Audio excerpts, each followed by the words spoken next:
Hello everyone, tonight we are resting just beneath a nursery window. The shutters are closed, but the light from a pale moon leaks in through a crack just enough to catch the old cradle in the corner. It rocks slightly, even though no one's touched it in hours. The room smells of sun-dried wood, pressed lavender, and something like dust from a cave no one remembers building. And on the edge of the cradle's curve, yes, right there is the print. It's always a left hand. It never fits anyone living. You are here, and you probably won't survive. So before you get comfortable, take a moment to like the video and subscribe, but only if you really like what I do here. Let me know where you're listening from and what time it is there. Now, turn off the lights, maybe turn on the fan for some soothing noise, and let's get started tonight. The first daughter it touched was never named. No one spoke of her after the burial, which was shallow, rushed, and early in the year when snow still fought the soil. Her mother kept the cradle anyway. There weren't many options, and besides, the wood was hand-carved by someone whose face had faded from the village, but not from the walls of the old house. Each girl since has used that cradle. Each has left it eventually, and each has passed it on, sometimes knowingly, sometimes hidden away in cellars or wrapped in linen beneath floorboards that sigh too often at night. You've inherited the house. You didn't mean to. Your cousin was older and frankly more tolerant of the smell. But the will was stubborn, and now the old house is yours. The cradle too. It came with a blanket. Yellowed, hand-stitched edges slightly chewed by time or rodents or both. You lifted it the first night and found the handprint underneath, a smooth black mark like soot that won't smudge. You rubbed at it. It warmed your fingertips. You left the room. You do not go in during daylight, but that doesn't stop it from whispering. The sound isn't words, not quite. It's the hush of dry fingers brushing linen, the soft exhale of someone standing too close behind you, but when you turn, it's only the window, and the curtain that moves even when the breeze is dead. In the ancient city of Çatalhöyük, one of the oldest known human settlements archaeologists uncovered, rooms filled with handprints, red ochre smeared along walls as if someone pressed their life into clay and never quite left. Some believe they were a ritualistic part of a blessing for the newborns. Others suspect something more cautionary. One theory still controversial is that only female infants receive these markings, that a curse or protection was meant to be passed through the mother's bloodline. Some researchers still argue whether these handprints were celebratory, mournful, or desperate. Your grandmother never spoke of the cradle. When you asked once, she just said, "If it rocks too much, put a stone in it." You thought she meant to weigh down the blanket. It's hard to sleep now, not because of sounds those you could manage. It's the warmth, like someone left a kettle by your bed or stood by your shoulder too long. You lit a candle last night, not for light, just to feel the flame's honesty. And for a moment, it felt fair. You in your bed. The cradle empty, silent. Then the flame bent. Not flickered, bent.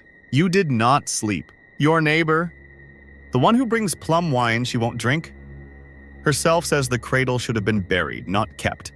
My mother used to say that the first breath in a cursed crib becomes the house's last word. Then she laughed, nervously, as if she hadn't meant to say it aloud. She hasn't visited since. Her porch light turns off when she hears your footsteps.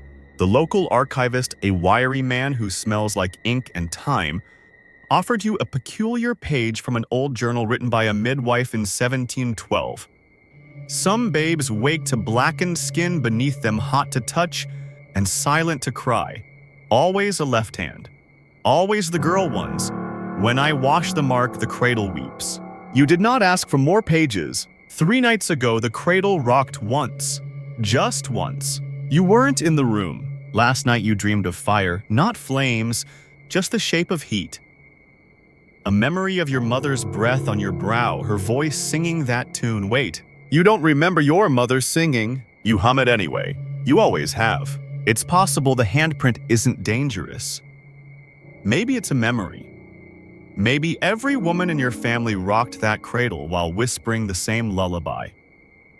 And maybe the heat is just love passed down too many generations, distorted by grief, grief distorted by time. But love doesn't make shadows taller at dusk. Love doesn't leave soot that reforms each morning. Love doesn't rock an empty cradle at 3:07 a.m. the moment you were born. Tonight you will sleep in another room, with the door locked. But you know the warmth will seep under the threshold, and the handprint will wait. It always does. You've moved into the kitchen. It's colder here, tucked into the stone foundation far from the nursery and its unsettling calm. You leave the door to the cradle, room closed but not locked. Not anymore. That was the first mistake. Because after the first night of locks, the hinges started creaking in rhythm. Not in age, but in purpose. A patient, deliberate cadence, like someone pressing their full weight against the other side, waiting for the right breath to exhale. And it never did open. That was somehow worse. So now you leave it closed. You leave it respectful. You speak aloud to the room every morning. Thank you for your quiet, Aon. You sweep the threshold every evening. You don't cross it barefoot. That was the second mistake. Because barefoot, you could feel it warm in the wood just beneath the skin of the floorboards, like a stove once lit in the nursery's heart and never fully cooled. You stepped back. You burned nothing, but your heel throbbed until dawn. At Çatalhöyük.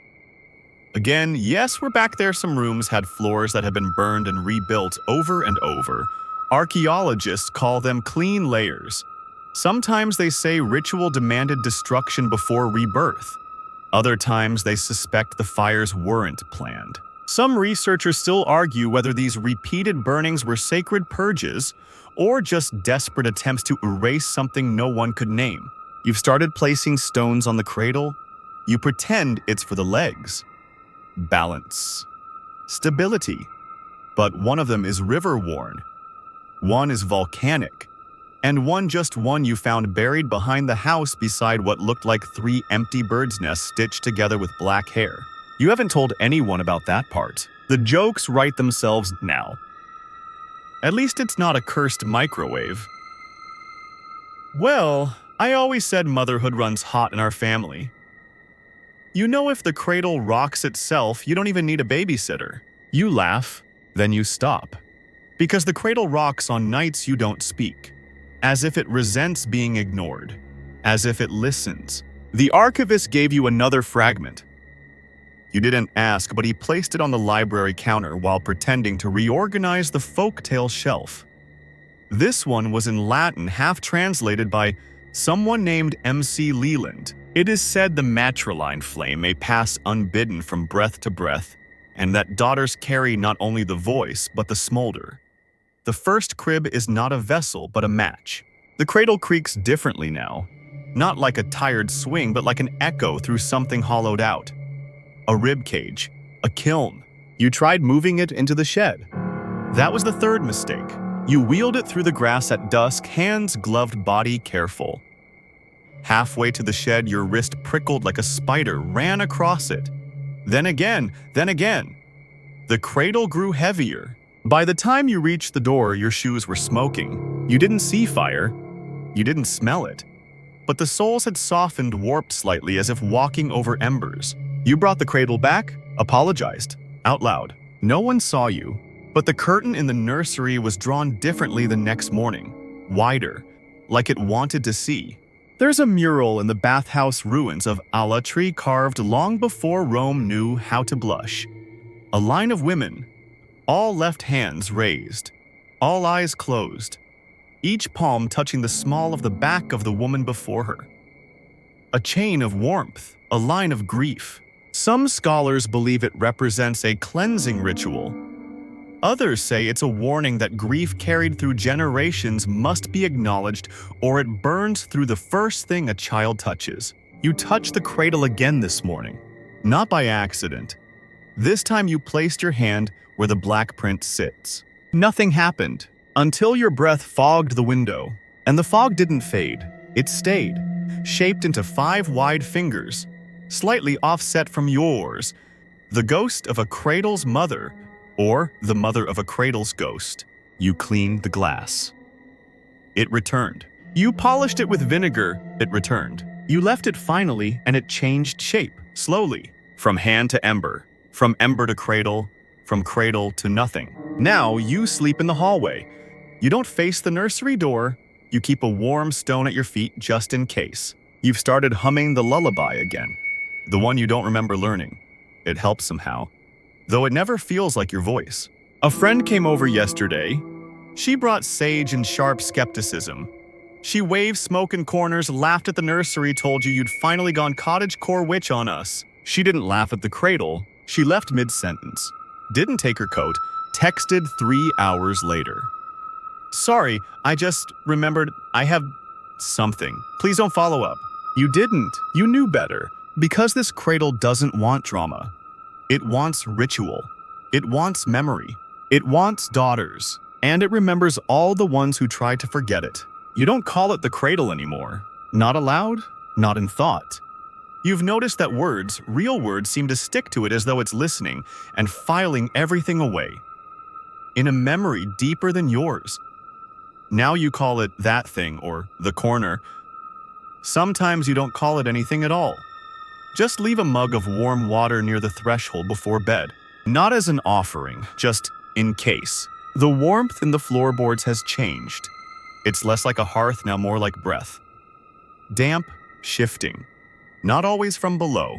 Sometimes you feel it from behind when you turn away from the nursery door. And the lullaby has added a second harmony. You never sang in harmony before. A recent paper from a dig site in the Zagros mountains described a set of burial urns arranged in a perfect spiral, each containing ash bone fragments and a small carved object in the shape of a hand, always left, always burned smooth. One urn was sealed with a layer of hardened sap still fragrant after nearly 8,000 years. Some researchers insist this was a funerary rite for midwives. Others say it was to mark dangerous birth when the soul returned too fast.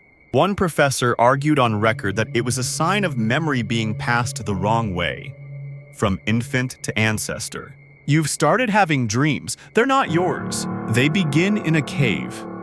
There are no tools, no words, just hands, smearing ash on stone, over and over, not to mark, to contain, to keep something in. You always wake sweating. The cradle is still, but the fan in the hallway has stopped. You do not own a fan. 3 nights ago, the glass in the hallway cabinet shattered. No one touched it, no drafts, no tremors. It didn't fall outward, it fell inward as if the air inside wanted out. Inside, you found an old photograph, tucked behind the paper lining, faded nearly to white. But you can make out the shape of a child wrapped in thick wool, asleep in the cradle. There's a hand on her forehead, not the mother's. Much too large, much too long. It's blurred, like it moved while the shutter snapped, or like it didn't want to be remembered clearly. The photograph smells faintly of smoke. You considered burning it. But the hearth's never stayed lit since you moved in. The wood cracks, the match flickers, but it never takes. As if the house had already decided how it wanted to stay warm. There's a lull to this now, a rhythm, a warmth that isn't quite hostile, like the whisper of a fire that only wants you to stop struggling. To rest, to yield. It's starting to feel familiar, not comfortable, just remembered. You tried asking aloud once, "What do you want?" No reply. But that night you dreamed of every daughter before you, lined up like silhouettes in the fog, each cradling something you couldn't see, each with a left hand stained darker than the rest of them. Not paint, not ash, not soot. One of them looked up, and she had your eyes. You woke with your hand pressed to your chest, a heat beneath your palm. When you pulled your hand away, 5 faint red marks trailed across your skin. They faded by noon. That morning you noticed the cradle had moved, just a few inches, but the grooves in the floor confirmed it. You live alone. It's not malevolent, you keep telling yourself. It's ancestral, a relic of the bloodline, some half-sung promise from mother to daughter repeated so many times it caught fire in the telling. Maybe it's just trying to finish something. Or maybe it's stuck in the middle. There's an old Etruscan folktale about a hearth hand, a spirit that enters the home through the warmth of a new child and stays until the fire is given back. It doesn't harm. It doesn't speak. It just waits. But if no child is born or if the lineage ends, it begins to hum, softly, then louder, until someone listens. You heard humming last night. It came from the nursery. The tune was not the lullaby. It was lower, older. A melody shaped like breath through stone. You didn't go in. You just sat in the hallway and let it play. When it stopped, you whispered thank you, not sure to whom. Then you slept without dreams for the first time in weeks. When you woke, the cradle was back in its original place. No stones on top, just a new handprint. This time smaller, not black-red, like clay, like iron. You've left it there. You feel it's not meant for you, but it still watches. You feel it whenever you walk past the doorway. A warmth just at the edge of comfort, like standing too close to someone who loves you too much too long. You're starting to hum again without noticing. Your voice rises and falls in intervals that match the creak of the cradle. And every night the heat settles closer. You've stopped opening the curtains in the nursery. There's no point. The light doesn't fall right in that room anymore.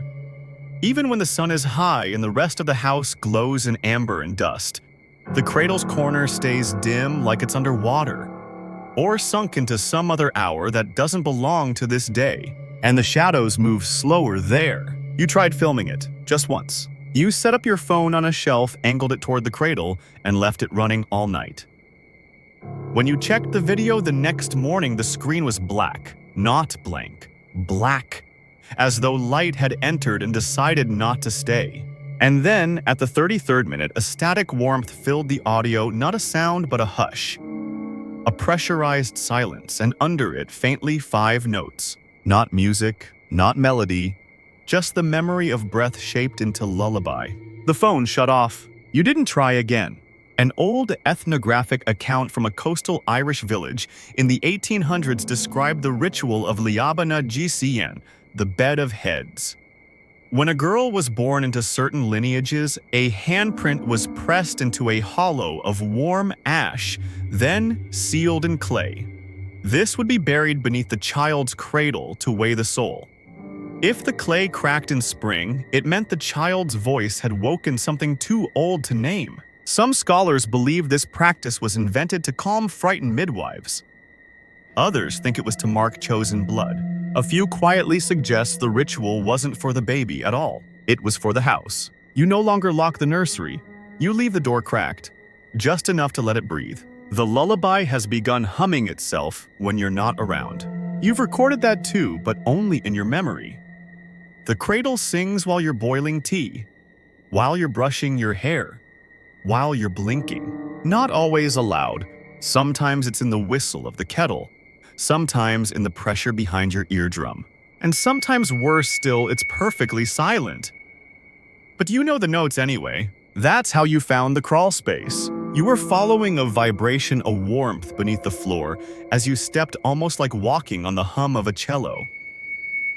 It led you to the laundry cupboard. Behind the hooks, behind the panel, behind the board that wasn't nailed down. Inside, dry earth, woven grasses, and another cradle, identical, except smaller, and inside it a stone shaped like a left hand. Fingers curled, palms scorched. You left it. You whispered, "I'm sorry," and backed away. The next morning, the nursery cradle had a gift, a bundle of dried reeds, wrapped with twine, nestled in the dip where a baby's weight would fall. You have not moved it, because there's a rhythm here now, a contract, a conversation. You don't know what you're saying, but the house seems pleased. You've noticed the fruit ripens faster in the kitchen. The hearth lights on the first try. Your dreams are quiet if not restful. There's a feeling that something is being remembered properly, or prepared for. Last night, a friend stopped by someone you hadn't seen since the move. She didn't cross the threshold, just stood on the porch holding a gift basket. She smiled, but her eyes were fixed on the top window. The cradle room, she whispered, though you hadn't mentioned it. Then quietly, "You still have your voice." You said yes. She nodded. "Keep it warm." You haven't seen her since. You checked the mirror when she left, just to be sure. And for a moment, into the fogged corner of the glass, your mouth was humming even though you weren't. It stopped when you blinked. That night, the red handprint in the cradle deepened. Not spread, not smeared. It pulsed. Once. Like breath. You've stopped trying to explain anything. You've stopped researching. You've stopped pretending that this is something to solve. It's not a haunting. It's a lineage. And it remembers who listens. You placed your left hand beside the print. It didn't match, not exactly, but it felt familiar. As if your skin had been waiting to rest there. There was no burn, no warmth, no pain, only stillness. And a weight, an understanding that this was never about fire. It was about memory carried too long. Held in the cradle of every daughter's breath, you still sleep in the hallway. But you do so with the door open now. Because some stories, it turns out, want to be watched. And some inheritances arrive as flame, not name. The cradle is no longer a secret. Not to you, not to the house, maybe not even to the land. It has stopped pretending to be an object. You wake now to its quiet creak before dawn, the way a voice hums before it forms a word. Not every morning, just the ones that matter. You've stopped keeping track of the calendar. Time doesn't move normally in this house anymore. Not since the red handprint began to shift. It doesn't grow exactly, it refines. Every few days, the edges smooth, further deepen, shape themselves. Now, it doesn't look pressed onto the wood. It looks as though it grew from it. The lullaby returns whenever you're not looking for it. In the clink of spoons, the wind through door frames, once inside a seashell you picked up as a joke from the riverbank. You pressed it to your ear. You heard the cradle rock. There's a story from the Batak people of Sumatra about a spirit called Boru Ni Raja, the daughter of the ancestor king. When a girl child is born, the midwife sets a carved bone beside her ear so she hears the old names in her sleep. If the child cries at dawn, it means she remembers too much. Some researchers think this is metaphor for family memory. Others believe it was a real practice to guide reincarnation. A few wonder privately if the child is not the one who chooses what to remember. You've begun to speak to the cradle, not because you expect an answer, but because it listens. It listens better than most people you've known. You tell it small things. When it rains, what you ate, that you miss your mother even though you didn't know her well, that sometimes your left shoulder aches after dreams you don't recall, that the house feels heavier but kinder than it did when you arrived. You tell it the truth, and it responds sometimes. A warm breeze, a flicker in the candle, a dream where you walk a spiral of red stones and no longer feel afraid. Last night you heard laughter, not a child's, not a woman's, something older than either. It came from beneath the cradle. You didn't go in, but you left the door open wider, and the laughter didn't return. There's something else now. A second red handprint, smaller, right beside the first. You didn't touch the cradle, you didn't dream, you didn't invite anyone in. But it's there. And for the first time in weeks, the room smells different. Not smoke, not warmth, something green. Like crushed leaves, like spring. You don't speak much anymore. Not because you're scared, because you're listening. There's something growing in this silence. A shape that was always here, waiting for you to stop asking the wrong questions. You know now that you were never meant to solve this.